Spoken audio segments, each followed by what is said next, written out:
सफलताकारी institute के online classes में आपका स्वागत है। दोस्तों, हम आज धातु रूप की कुछ चर्चा कर लेते हैं क्योंकि धातु रूप का रिवीजन बहुत ही महत्वपूर्ण है। यहाँ से प्रश्न उठते ही उठते हैं।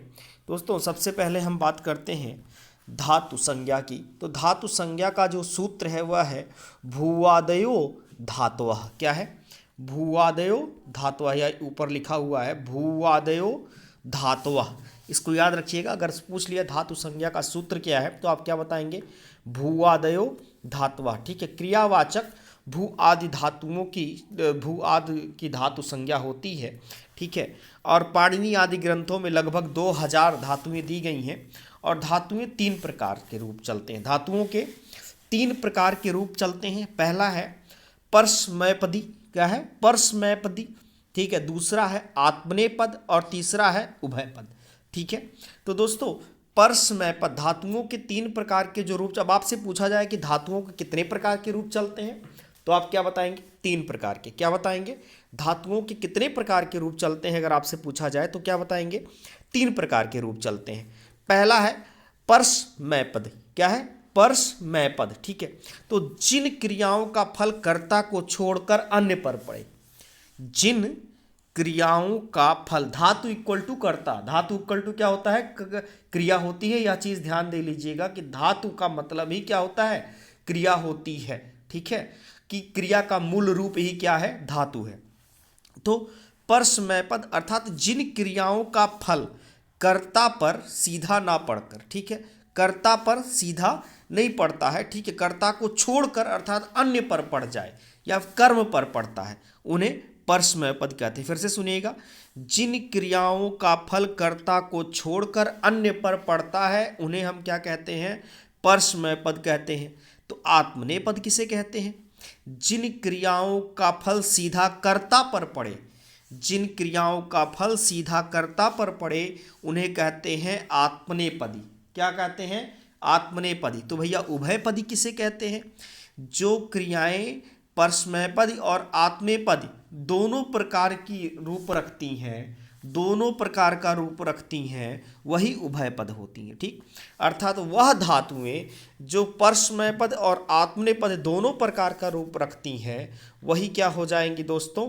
उभयपद हो जाएंगी। ठीक है, फिर से सुन लीजिए, परस्मैपद क्या है? जिन क्रियाओं का फल कर्ता को छोड़कर अन्य अर्थात कर्म पर पड़ जाए वो परस्मैपद ही है। आत्मनेपद क्या है? जिन क्रियाओं का फल सीधा कर्ता पर पड़े उन्हें आत्मनेपद कहते हैं। और उभयपद जिन क्रियाओं का फल परस्मैपद, जिन क्रियाओं का रूप परस्मैपद और आत्मनेपद दोनों प्रकार से चल जाए वही क्या है? उभयपद है। ठीक, तो यह क्लियर हुआ। अब चलिए आगे देखते हैं।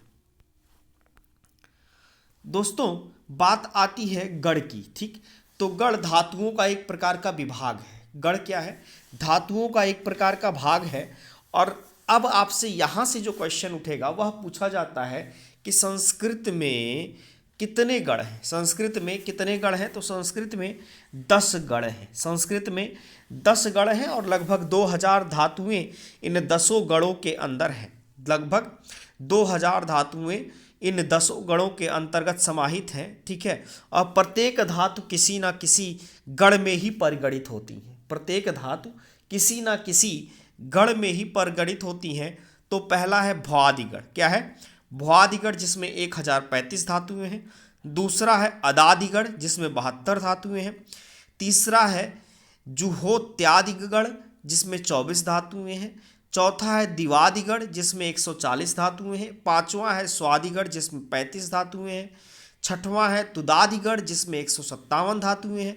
सातवां है रुदाधिगण, रुदाधिगण इसमें 25 धातुएं हैं। आठवां है तनादिगण, इसमें 10 धातुएं हैं। नौवां है क्रयादिगण, इसमें 61 धातुएं हैं। और 10वां है चुरादिगण, इसमें 411 धातुएं। दोस्तों, आपको ये नहीं याद रखना है कि किसमें कितनी धातुएं। जो मोस्ट इंपॉर्टेंट आपका क्वेश्चन है वो ये पूछा जाएगा कि संस्कृत में कितने गण हैं, तो आपको सीधा सीधा बता देना है कितने गण हैं? 10 गण हैं। ठीक, हो सकता है आपको अगर पेपर एडवांस बना दिया जाए तो यह पूछ लिया जाए निम्न में से कौन सा संस्कृत का गण नहीं है। तो आप ये 10 गणों को एक बार ध्यान से देख लीजिएगा। पहला है भवादिगण, दूसरा है अदादिगण, तीसरा है जुहोत्यादिगण, चौथा है दिवादिगण, पांचवा है स्वादिगण, छठवां है तुदादिगण, सातवां है रुदादिगण, 8वां है तनादिगण, 9वां है क्रयादिगण और 10वां है चुरादिगण। ठीक है दोस्तों, ये कुछ जो गण थे वो हमने आपको बता दिए, संस्कृत के 10 गण हैं। अब हम बात कर लेते हैं दोस्तों आखिर में धातु रूप की। ठीक दोस्तों, वैसे तो अगर हम देखें संस्कृत में, तो संस्कृत में 10 धातुएं हैं। ठीक है, कितनी धातुएं हैं? 10 लकार हैं। कितने लकार हैं? 10 लकार हैं। संस्कृत में अगर हम लकार की बात करें, ठीक है, तो 10 लकार हैं, लेकिन आपको पढ़ना है मोस्ट इंपॉर्टेंट केवल 5 जो आपकी स्क्रीन पे प्रेजेंट टाइम पे दिखाई दे रहा है। लेकिन हम 10 लकारों की पहले हम आपसे चर्चा कर लेते हैं। सबसे पहले आपसे प्रश्न पूछा जाए कि संस्कृत में कितने लकार हैं, तो आप क्या बताएंगे? 10 लकार है।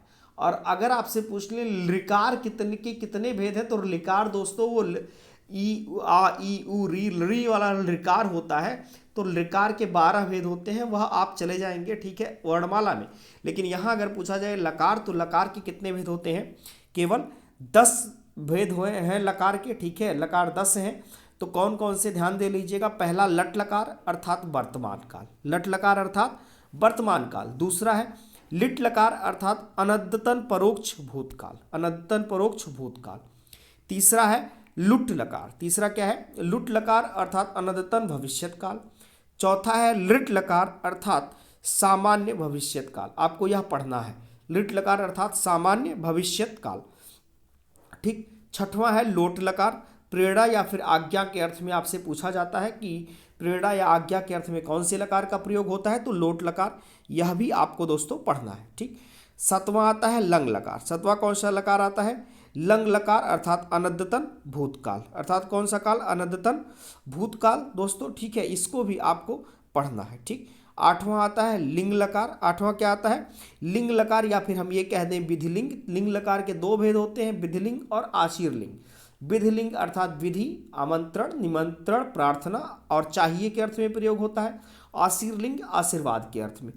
9वां है लुंग लकार अर्थात सामान्य भूत। 9वां है लुंग लकार अर्थात सामान्य भूत। और 10वां है लिंग लकार। कौन सा लकार? लिंग लकार अर्थात हेतु, हेतु मत भाव भूत, जहाँ एक क्रिया का कारण दूसरी क्रिया होती है। ठीक है, वही होता है लिंग लकार अर्थात हेतु, हेतु मत भाव भूत। ठीक है, तो यही 10 लकार हैं दोस्तों। ठीक है, लेकिन आपको पढ़ने इनमें से 5 हैं। कौन कौन से? लट लकार, लंग लकार, लट लकार अर्थात वर्तमान काल, लंग लकार अर्थात भूतकाल, लिट लकार अर्थात भविष्य काल, लोट लकार अर्थात आज्ञार्थक और विधिलिंग लकार अर्थात चाहिए के अर्थ में, या फिर ये कह लें हम कि विधि, आमंत्रण, निमंत्रण, ठीक है, प्रार्थना आदि के अर्थ में इनका प्रयोग होता है। ठीक, तो दोस्तों मेन अब ये है कि आखिर में इसको हम याद कैसे करें। अब हमारे पास समस्या ये है कि आखिर में अगर याद नहीं है तो हम याद कैसे करें, कि एग्जामिनेशन में अगर आपसे पूछ लिया जाए कि आखिर में इसको कैसे कैसे एग्जामिनेशन में दिया जाए, तो आप क्या करेंगे आखिर में पूछ लिया जाए। ठीक है दोस्तों, बहुत ही आसान तरीका है। ठीक है, कोई समस्या नहीं है। लट लकार की अगर हम बात करें तो लट लकार लगभग सभी के जुबान पे रहता है दोस्तों, सभी के जुबान पे है। पठति पठता, पठंती पठसी, पठता पठत, पठाम पठावा पठामा। ठीक है, इसी तरह अगर हम बात करें दोस्तों गम का, तो गच्छति गच्छतः, गच्छन्ति गच्छसि, गच्छतः गच्छत, गच्छामि गच्छावा गच्छामा। इसी तरह दोस्तों अगर हम लिख की बात करें तो लिखत लिखता, लिखंत लिखसि, लिखथः लिखत, लिखामि लिखावा लिखामा। इसी तरह दोस्तों अगर हम अस की बात करते हैं तो अस्ति अस्तः संति, क्या है? अस्ति अस्तः संति, असि अस्थः अस्थ और अस्मि स्वः और स्मः। ठीक, अगर मान लीजिए हमने हन की बात कर ली तो हंति, हतः, हनंती। ठीक, हंसी, हथः, हथ और हन्मि, हन्वः, हन्मः। ठीक दोस्तों, यह ध्यान दे लीजिएगा, ठीक है, कि लट लकार एकदम आसान है, लट लकार एकदम आसान है सबका। इसी तरह मान लीजिए क्री का करना है तो क्री का क्या? करोति, कुरुतः, कुर्वन्ति, करोसि, कुरुथः, कुरुथ, करोमि, कुर्वः, कुर्मः। यह तो लट लकार था। लेकिन अब बात आती है कि आखिर में लंग लकार को पहचानेंगे कैसे। दोस्तों लंग लकार पहचानने का एकदम सिंपल सा तरीका है कि लंग लकार में आ आगे लगा रहेगा। आ क्या रहेगा? आगे लगा रहेगा। जहाँ भी आगे आपको आ दिखाई देगा आप आंख बंद करके यह समझ जाएंगे कि क्या लगा है, लंग लकार है। क्या है? लंग लकार है। देखिए इसमें सब में आगे आ लगा हुआ है, सब में आगे आ लगा हुआ है, तो लंग लकार की पहचान की सब में आगे क्या लगा रहेगा? आ लगा रहेगा। ठीक, अब अगर हम आपसे बात करते हैं कि आखिर में हम लिट लकार अर्थात भविष्यत काल को हम कैसे पहचानेंगे। लिट लकार अर्थात भविष्यत काल को हम कैसे पहचानेंगे, तो जहाँ भी छोटी ई आपको दिखाई दे दे, जहाँ भी आपको छोटी ई दिखाई दे दे, ठीक है, वह भी दूसरे ही वर्ड पे, वह भी दूसरे ही वर्ड पे जहाँ भी आपको छोटी ई दिखाई दे दे, तो वहाँ क्या हो जाएगा दोस्तों, वहाँ हो जाएगा लिट लकार। कौन सा लकार हो जाएगा, लिट लकार हो जाएगा। जहाँ भी आपको छोटी ई दिखाई दे दे दोस्तों, वहाँ क्या हो जाएगा, लिट लकार हो जाएगा। लेकिन दोस्तों यह भी ध्यान दीजिएगा कि जरूरी नहीं है कि सभी पे यह लगा ही रहे।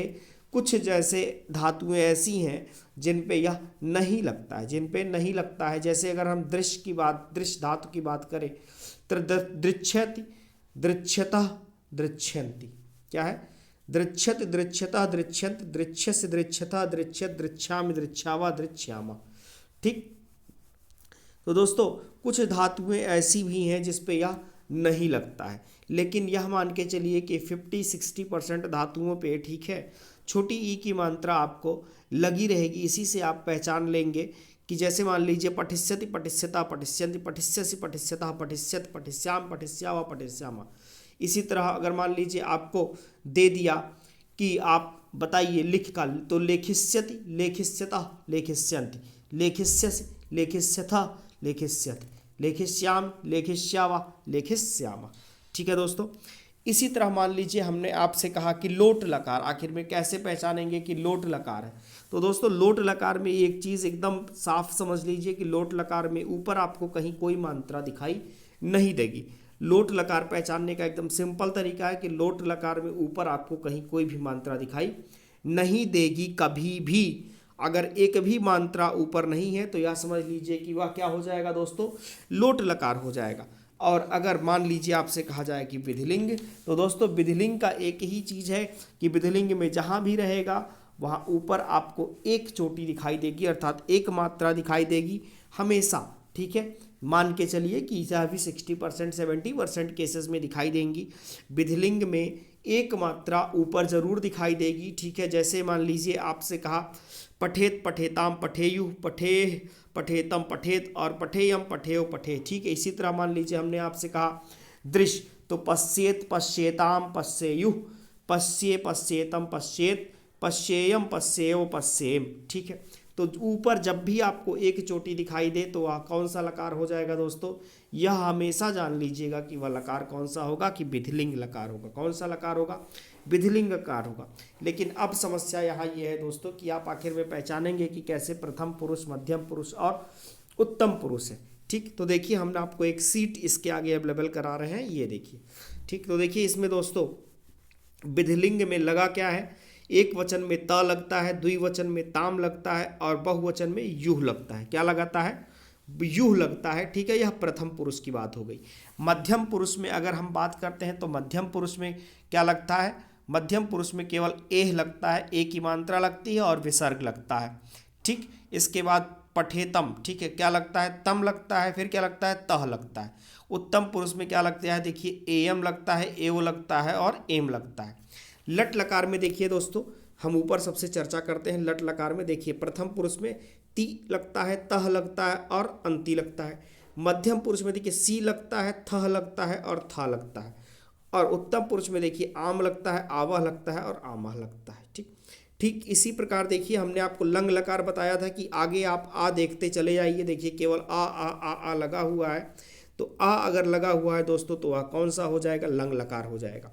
लट लकार की अगर हम बात करते हैं तो देखिए दोस्तों यहाँ पर दिया हुआ है इष्यत, इष्यता, इष्यन्ति, इष्यसि, इष्यथा, इष्यत, इष्याम, इष्यावा, इष्यामा। मतलब कि हर हाल में लट लकार में ई लगना ही लगना है। किस में लगना है, ई लगना ही लगना है। ठीक है, तो क्या हो जाएगा, देखिए इष्यत, इष्यता, इष्यन्ति, इष्यसि, इष्यथा, इष्यथि, इष्याम, इष्यावा, इष्यामा। ठीक है, तो यह हर हाल में लगेगा ही लगेगा। और लोट लकार की अगर हम बात करते हैं तो देखिए लोट लकार में लास्ट में तु लगा है, ताम लगा है, तुम लगा है। ठीक है, तम, त, आनी, आओ, अम। ठीक है, यह सारी चीज़ें लगी हुई हैं। और लास्ट में विधिलिंग में देख लीजिए दोस्तों, यह सीट एक बार ज़रूर आप ध्यान से देख लें।